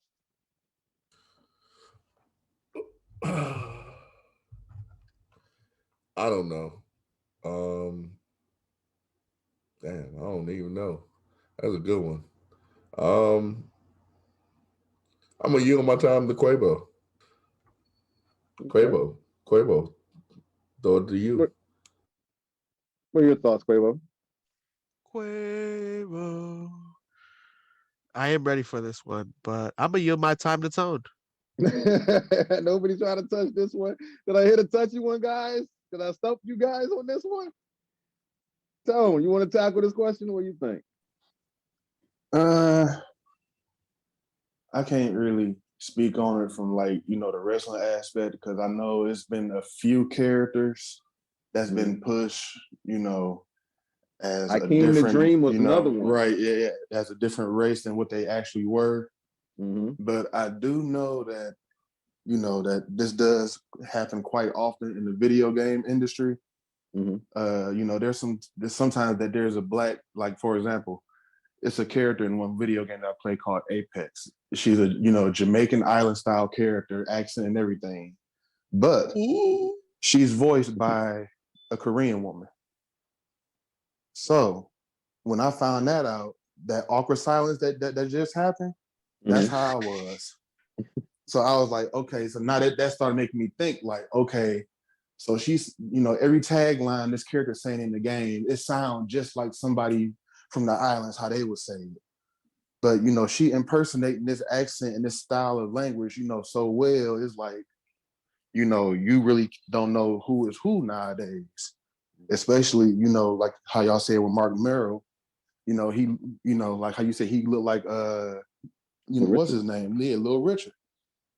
And of course, back then during those times, if you would have seen somebody with his style of build, with his skin tone, with jet black hair that looked like it's Jerry curls, you instantly go think that man is black. Mm-hmm. So is it like misconception, or like like it's how they people might have been viewing it wrong without checking their sources, to where it could have came to that idea that Mark Merrill is black. You give off certain hints, or you carry yourself a certain way, people will think one way about you, but it could be something totally different. So it really depends on who is what race and what race you're trying to get them to push as. Okay. Anybody else got anything before we close it out? Me say, tune in to the Bumba Claude Sunday show and you get to see exactly what we're talking about here, man. What a guan? My bad, Rasta man. What's going on, baby? How you doing? Me say, we're not on this show. Me on the Sunday shows. We don't get paid for the Wednesday show. So me say, hello and me gone. That's all we wanted, baby. Catch you Sunday, Rasta man. All right. So let us know in the chats what you guys think out there. Did you know that Mark Merrill was not black? You know what I mean? How old? How they say? What day or how old were you when you found this out? Let us know what day you was or how old you was when you found that out. All right. So next, we are going to talk about the Hall of Fame, because y'all know what season it is. It's WrestleMania. WrestleMania. That's right. And since they didn't have the 2020 Hall of Fame last year, they kind of combined everybody into this year. So we got a list. We got the names. More are going to be added. I'm pretty sure more are going to be added. But I'm going to put the names out there. And I want to get the guys' thoughts. And tell me what you think. Who would you take out? What would be your Hall of Fame picks and stuff like that? All right. So this is what we're going to do. I'm going to go down to 2020 and 2021, and y'all let me know what you think, all right? So for the 2020, which was last year, all right, William Shatner is the celebrity inductee. You had John Bradshaw Layfield, the British Bulldog, the Bellas, Justin Thunder Linger, who was from New Japan Wrestling, the NWO, and the Warrior Award went to Titus O'Neil. Now, Batista was supposed to be in this class, but he was pulled because they want to save him for when they get the crowds back. All right. And for the 2021 class, all right, if you go on the page in the Four Corners of Wrestling group on Facebook, hey, man, we got a nice list there for you. And the 21 class for the WWE Hall of Fame includes the Big Red Machine Kane, Rob Van Dam, Molly Holly, Eric Bischoff, and the Great Khali. So what are you guys' thoughts on these picks? Do you like them? Who would you take out? What would be your, Hall of Fame segment? You know what I mean? Switch it up a little bit. Quabo, we'll start with you first, baby. What do you think about these picks, man? And how would you shake things up? Or are you all right with everything? I mean, for the most part, I would say I'm all right with everything. The only downside is I'm gonna have to say it. Please say it. I don't want the Bella twins in the Hall of Fame. I don't.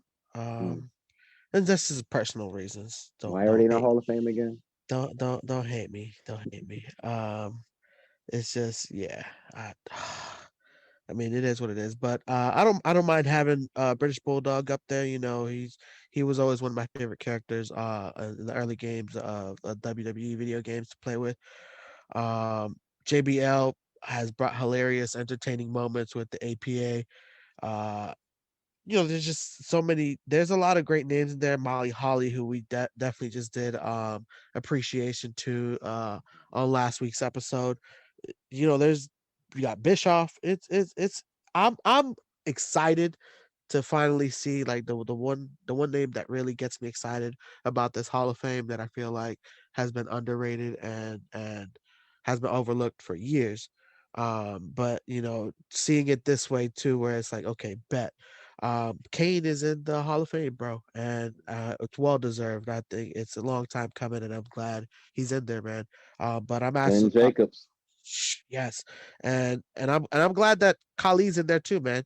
I like Kali, big For dude, real? awesome. Yeah, I like Kali. Okay. I did. I actually like Kali.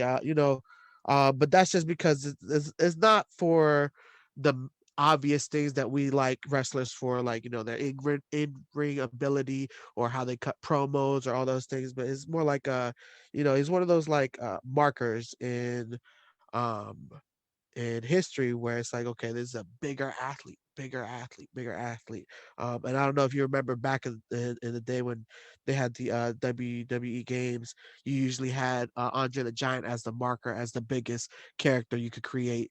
And then, or Big Show, at one point it was Big Show, and then they switched to Kali. So for that, it was like, all right, bet bigger athletes. It's something really cool to look at. Um, and yeah, of course, I definitely want to see RVD in there, bro. Don't get high. Don't get The high on that whole day. damn show. Don't get high that And he day, is bro. not Take it he is easy. not Jean-Claude Van Damme's brother, everybody. He is not, I We are repeat, not he is related. No not relation. No relation. Jean-Claude Van Damme's brother, because I thought they was brothers like shit. So. I- good one on you, bro. Good one on you, bro. I am not gonna butcher your last name, but I'm glad you're in the Hall of Fame, bro. Right. Okay. Hollywood T, what are your thoughts on the Hall of Fame in class of 2020 and 2021? Do I you got it. like it? Will you make some changes? Nah. I kind of agree with Quavo about Great Khali. Um, we live in the social media world where like people they how can I put this? Everyone has an opinion. So when one person says something to look cool, they just agree. And I think that Great Khali, when you go back and look at entertaining moments, the Hall of Fame is not about the best of just professional wrestlers. It's about also who entertained you as well. And he deserves it. I mean, he deserves it. Um, the 2020 class is good. I get why the Bella's going in. I get it. NWO, of course. I think Bischoff, if anything, you could have put Bischoff with the NWO and put him in the same time. Be a two-time Hall of Famer. Yeah, that too. And I just think it's a good Hall of Fame. I think Batista said he didn't want to be. I think he declined. That's what I think happened for real. Yeah. I mean, I heard he declined too, but then I guess like the story they're trying to put, I guess to make them look good is, oh yeah, we're going to induct them when we get crowds. Yeah, So I so guess we'll see. yeah, we'll see.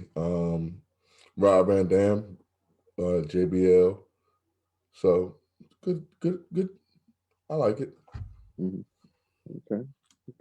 Did you believe that Rob Van Dam and John Claude were brothers back in the day? Yeah, in the beginning, but I remember him in WCW as well as Robbie E. So, Okay. you know, All right. Tone, what are your thoughts about the Hall of Fame class of 2020, 2021? You like it? Anybody got to go? You switch some things? I mean, all in all, both years, I don't have any problem with them. Everybody, earn their spot, one way or another. Like Mike said, it's not always about, having, the best wrestling record or holding a title for, this many amount of times. It's more about, it's the WWE. You got to have that entertainment aspect too. So, I mean, if you get to know how to put on the show and you can put on a decent match and you can, ride on doing that for some years and, keep your name relevant, one day you could end up in the Hall of Fame. So, I mean, I have no disputes with, this list. Okay. Yeah, the only thing that I would change, I'm gonna have to agree with with you, Mike. You know what I'm saying? I think Eric Bischoff should have been with the NWO.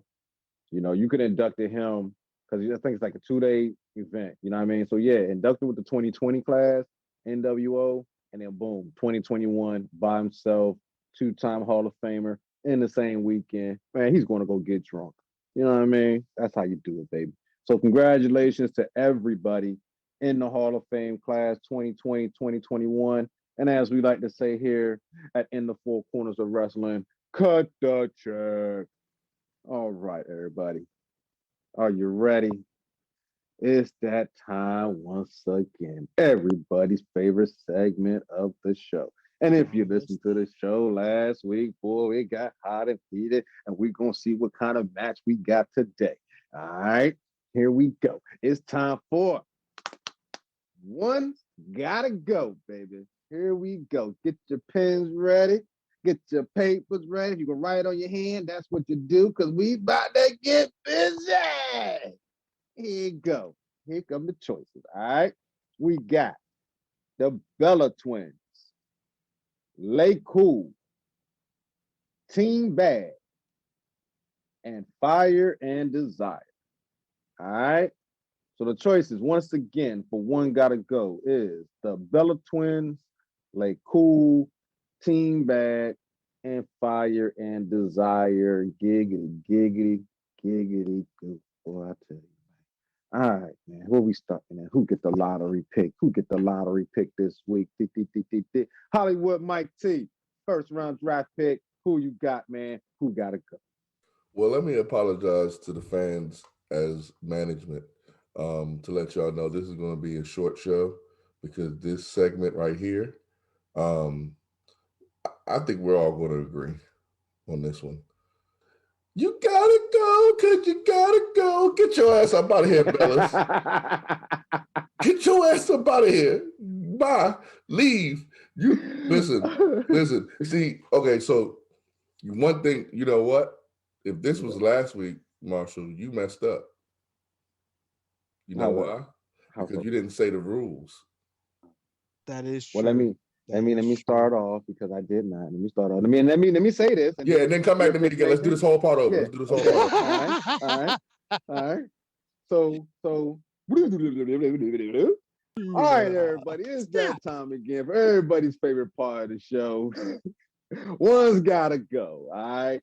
And the rules to the show of One's Gotta Go is you pick one and everything goes. All right.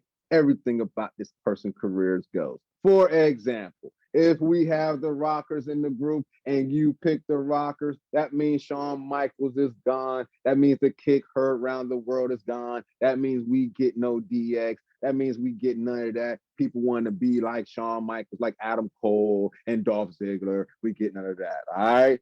We clear on the rules, fellas? We good? All right. So, Mike T. Choices.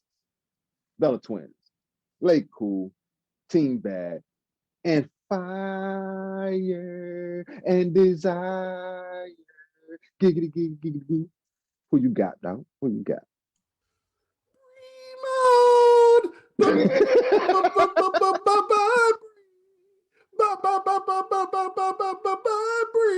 Y'all didn't hear? I remixed it. I said bye bye bye bye bye bye Bree. They will have to go. They will have to go. And you know what? That song, you know, I was thinking about it. Why? You know, why? Then I looked at the little timer that we have to know how much time we're going. So I wanted to extend the time a little bit. So let me give you some reasons why not.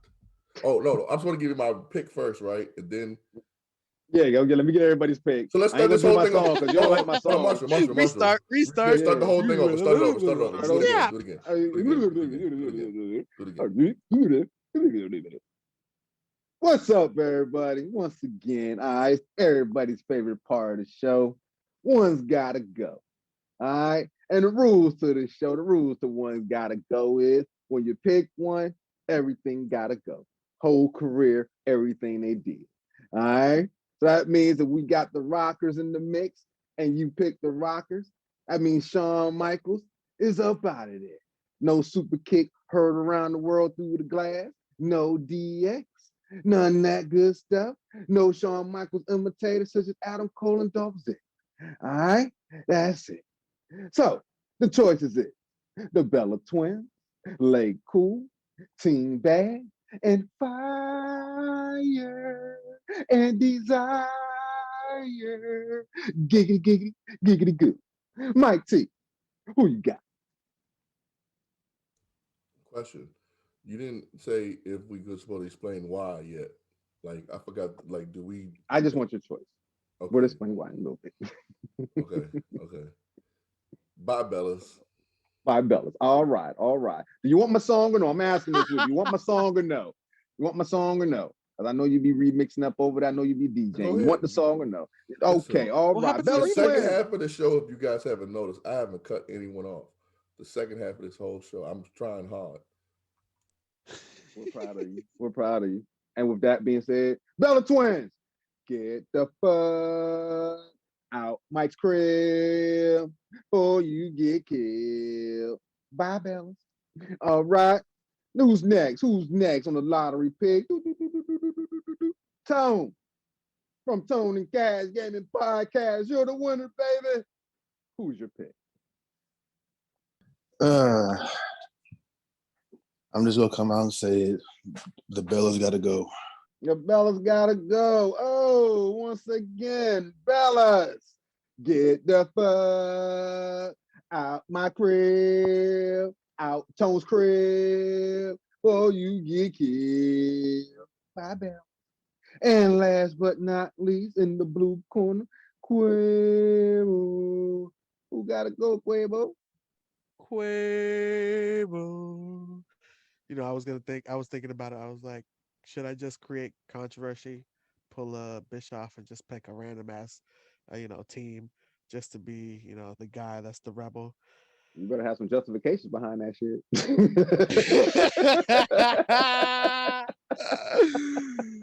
Oh, and I was like, fuck no. You come on. Bye. Just be ready. Just be ready. Cue the music, soul man. Cue the music. Be ready. For the smoke. You ready? Are you ready? Are you ready? Boom, boom. Bella, boom, boom. You gotta go. Oh, all across the board, Bella Twins. Get the fuck out our crib before you get killed. Bye, Bellas. Stop. All right, so we're gonna go around the room. I could have did without the Bellas. That's how I'm gonna leave it like that. Hollywood, I want to get y'all's take for it. Hollywood, Diamond Corner. Give me your justification of why you said bye, Bellas. We're still on this topic? Yeah, I want to hear what you got to say. Because there was okay. Bellas, Take your time. Yeah, I yeah. But they're women, so I don't want to kill them too bad. They're tough. They can take it. Okay, well, in that case, Bellas, you sucked. I mean, it just point blank period. And you know what makes them look even more bad? Tell them why you mad, son. And I know that wasn't the right way to say what I just said. But we don't worry about grammar on this show. Really don't. Just like y'all don't worry about wrestling. Cheer shots to everybody. You know what's bad is that the women now, even the ones that's on the lower card, are better than y'all. Lana is better than Brie Bella. Period. And Nikki, who they try to make the star, if she was around now, the only reason why she would get pushed is because of course they obviously want to push her. But she couldn't stand in the ring with Rhea Ripley, with Charlotte, with Becky Lynch, with Sasha, with Bianca Belair. She couldn't. No. It wouldn't even Asuka. So get them. And if Ronda Rousey comes back, if she, it's like they don't even. No. Now I will give them this. They did try very hard. They did take their profession seriously. So that's why I don't really want to trash the Bellas. That's why I salute to the Bellas. If you ever hear this, I salute you because you guys did take the business serious and you did try to make the best of what you could do. However, it was very limited what you could do. It's like a female Hulk Hogan in wrestling. Nah. Like, see, that's the thing. When it We came don't to like wrestling moves, we don't. not that whole thing there, but wrestling moves. I mean, No. See, that's the thing. We no. don't like You think they Hulk. had a D repertoire of wrestling moves? No, I was about to say what I was going to say was as far as what you said about Hogan, we don't like Hogan, so we kind of sometimes disrespect his career. But Hogan could wrestle. They couldn't. Comparing them to Hogan is not fair at all. Like that's Not fair to disrespectful. Hogan. That's not Right. It's not not fair fair to to Hogan Hogan. at It's all. not fair At to all. Hogan. At all. It's not Entertain fair. me. Who would And you we go compare their look. wrestling to? We joke every now and then because of pipe bomb, but Yeah, that's not fair. But that's if I could think of somebody, shit, AEW. What the fuck? They have the roster. Yeah, man. It's like you know what? They would go over there in AEW and kill. They would. Facts. They would kill in the AEW because Facts. their Both style. of them versus Jay Cargill. Money. Yeah, I mean, they would kill over there. But I mean, for their time period, they were, I guess, what the WWE wanted to represent. But still, it was so much better. That's why I think people were so mad, mainly because of them. Even though they were trailblazers in their own way, they also were negative trailblazers because the other women were judged because of them. So we never got to see the other women get their rocks off. Like we talked about Gail Kim back in the day. I think that was the beginning of the Bellas. Around that time when Gail Kim wanted to leave. So yeah, roughly around that time, they had that little feud with Gail Kim, Daniel Bryan, the Bellas. Yep. So you see what I'm saying? Like real talent got set aside because of them. And I think they gotta go. I mean, they never. You read I him the mean, real time. they had memorable moments. Don't get it. I can't get it twisted.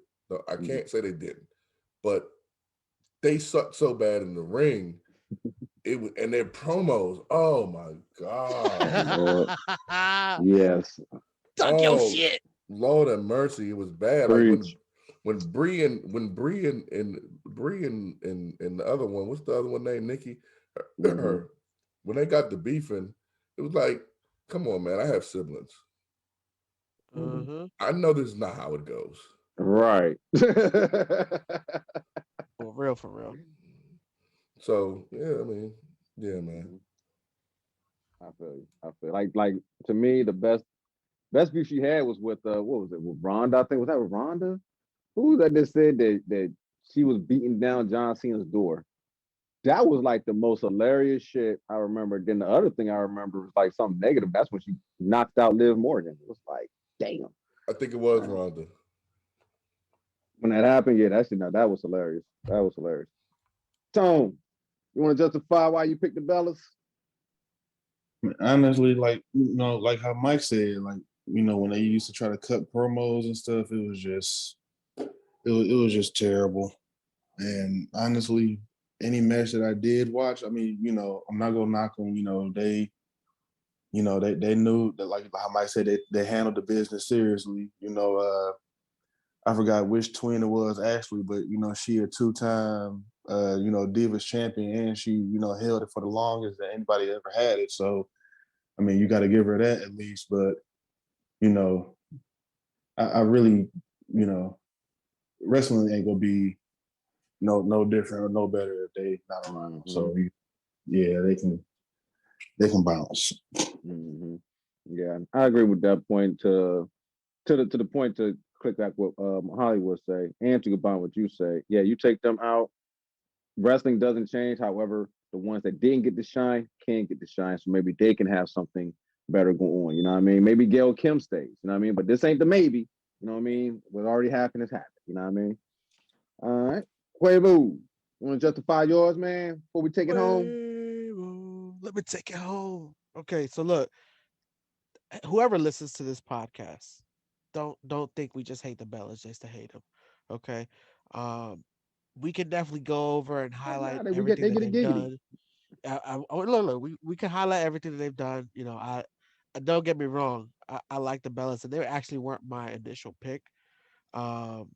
I was gonna pick something else just to stir the pot, but at the same time when I thought about it, I was like, they set back women's female wrestling in a way that for me it was like, damn, bro, they've been working so hard to look legitimate, and then you guys with your gimmick, it set back all the hard work. And the if you when you listen to this podcast, and if you've heard a lot of the other shows that we've recommended, there's that one show that we recommend, bro. I always forget the name, about the female wrestlers and the starting out days. What's it called?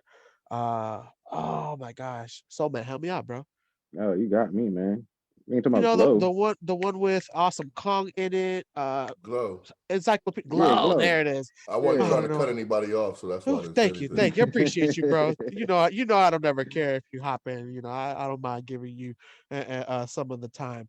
But yeah, like I was saying, bro, like the Glow is a perfect example of what the pioneers of female wrestling were doing, and so to see that the network gave such a hard push to this team, who their gimmick starting off was, oh, we're gonna switch spots in the ring and the ref isn't gonna know. Um, like to me, it's like, Couldn't damn, bro, imagine. and then you just kept trying to push that and push that and push that, when a lot of other teams, a lot of like noticeable characters and celebrities and superstars that we know, that we've actually already gravitated to, get buried to for what, for what, like, Mhm. it just, for me, it set back things that, thank God, that they turned the clock back and accelerated it, and now we have much better, we have better representation all across the board when it Thank comes God for to female AJ wrestling. Lee. Thank God for AJ Right. Lee. Mhm. Yes, hell yeah, just Giggity, giggity, she goo, she, AJ. she sparked it, and from that Mhm. moment it was like, okay, I think she had to make y'all realize, like, that is not the direction this should be going in. And to see that, and then to see, like, now we can appreciate Ronda Rousey. Now we can appreciate Rhea Ripley. Now we can appreciate Shayna Baszler and Nia Jax because of that. It didn't go reverse to, like, I know a lot of people say this Fire and Desire. I like Fire and Desire. Um, and I like Mandy Rose, and I like a lot of the other glamorized female divas that still hold their own in the ring and don't make it look like it's so reality TV. Mhm. But with the Bellas, they just took it to another level of glamorization, Mhm. and it became more entertainment than it did wrestling. So from that point, to me, it was just like, nah, I could do without. I could definitely do without. That's it. Okay. Okay. Well, I'm gonna ask a quick question, right? And I want a yes or no answer. I'm still playing King on my heel persona host shit today. All right. So I'm gonna play devil's advocate, and I'm gonna ask a quick question, and yes or no, real fast. All right. So with what you said, and with all of us picking that, right? With the Hall of Fame, Quavo, would you take the Bellas out and replace the Bellas with Vader? Oh yeah. Okay. Hollywood, would you do that? No. Okay. Tone, would you? Uh, I would. Okay, there you go. You know what? I would. That's 3-on-1. Topics for later. And that's our show for the day. I don't get to Make sure you respond since I'm the only person? Nope. Just yes or no. Yes. Hold on. I put the rules out. Last week the one person got to before I respond. asked. The last week the person got to respond. Respond to what?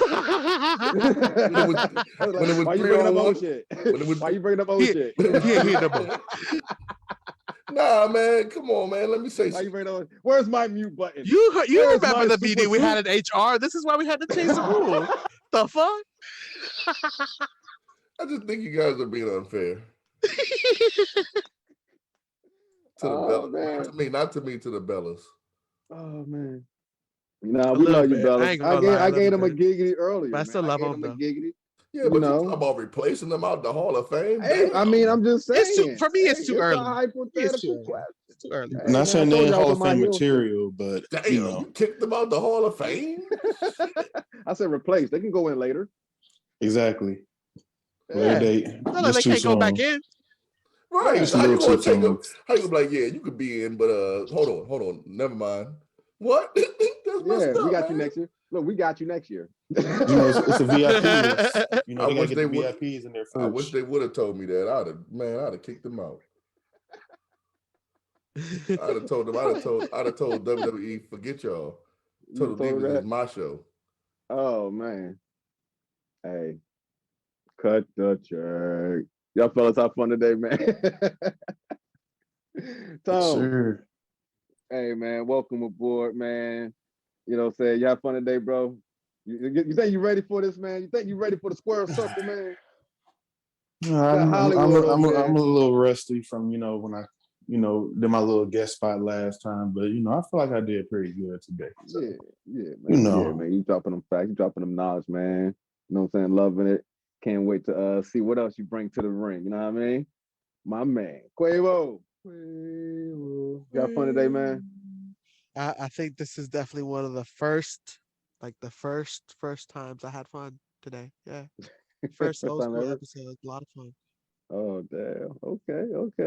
Okay. And Hollywood T. This is my first time going to him last. Did you have fun today, bro? You don't have to throw that out there, but it's okay. You see, people. You know why I act like the asshole on the show? Because they treat me like the asshole on the show. Now, to answer your question, can I ask a question? Can I ask you a question, Mr. Marshall, sir? Sure. Did Tone go against me today a couple times? Did he go against you? Yeah. Yeah, he did, right? So the elite pack, he kind of broke the elite pack himself. Oh shit. Oh shit. Oh shit. Everybody's breaking out. Hey, Everybody's everyone breaking out there, everyone in the comments, tell Tone next week, don't sound like the clear eyes for dry eyes guy. And come on here with some pep in his voice. look, I put some pep in my voice. Y'all might think I'm getting hostile, and then I'll be off the show next week after that. So no, I'm good. Oh shit. Hey, we don't kick people off the show. They run out in the ring. We've never kicked anyone off the show.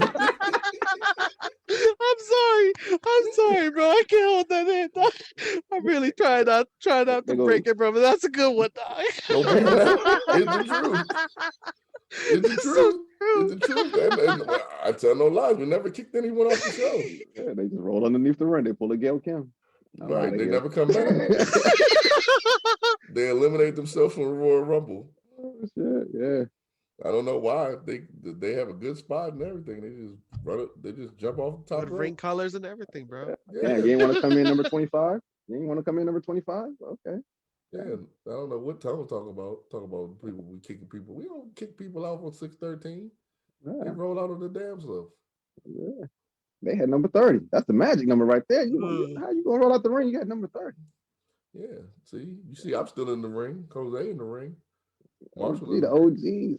I didn't think y'all went through that many different competitors to be at number 30 already. Hey, with all of Mike's entrance, bro, he done entered the Royal Rumble like 5-6 times, bro. More personas than Cat. Mike is Mick Foley on the show. That's why no, don't do No, that. he's definitely not. Don't do that. I'm better than Mick Foley. Oh, see, multi-man. I'm better than Mick Foley. That's why he got the gold corner with the diamond studs in it. You know what I mean? Hey, Mick Foley, if you run up on me, I'll knock your tooth back through your nose again. Oh, snap. None of you wrestlers. Challenge! Yeah, none of you wrestlers. We're trying to end the show, but you see, I came and I said I was trying to end the show. I wasn't even trying to get to this rant. I tried to be the nice guy. I tried to be the nice guy, but all you wrestlers out there that might get offended by what we say, please don't be offended. We're not Soulja Boy. Right. We're not Soulja Boy. We respect y'all. We do respect y'all. But at the same time, you can look, but you can't touch. Goodness gracious. Oh, man. Hey, with that being said, ladies and gentlemen, hey, make sure y'all tune in on Thursdays to check out my boys Tone and Cash on Tone and Cash Gaming Pad Podcast. Make sure you check out my lovely ladies in the Facts crew. Hey, man, I was chilling with these ladies the other day. They are fucking awesome. Shout out to all of you ladies. All right. But check them out every Friday morning. These ladies talking about politics, relationships, life, and entertainment on the 613 Faye production channel on YouTube. You already know what it is. Hey, Tone, tell the people where they can find you at, man. You can find me on Facebook, Anthony Oliver, on Twitter at Tom Corleone 450. And I'm gonna throw my gamer tag out there too. Why not? Tone GLG SSWY. If you're on Xbox, add me. There you go. There you go. Quavo. Why don't you tell the people where they can find you at, dog? Quavo. You can find me on every platform. Jose Quavo and the number 8. There you go. There you go. And multi-man Hollywood Mike T. Tell the people where they can find you at, dog. Man, you can just find me at Mike T304 on Twitter, M Turner 304 on Instagram, and Michael Turner on Facebook. There you go, baby. And I am your host once again, Marshall, Mr. Soulman Simmons. You can find me on Twitter at Soulboy1521, Instagram and Facebook under Marshall Simmons. And once again, this has been a 613 Faye Productions. You can find us on Facebook under 6/13 Faye Productions, Instagram on 613 Faye DMV, and on YouTube, of course, at 613 Faye Productions. And this has once again been in the Four Corners of Wrestling. And as we like to say here, leave this shit to the professionals. Don't try it at home. And we out. Bellas, please don't come back, please.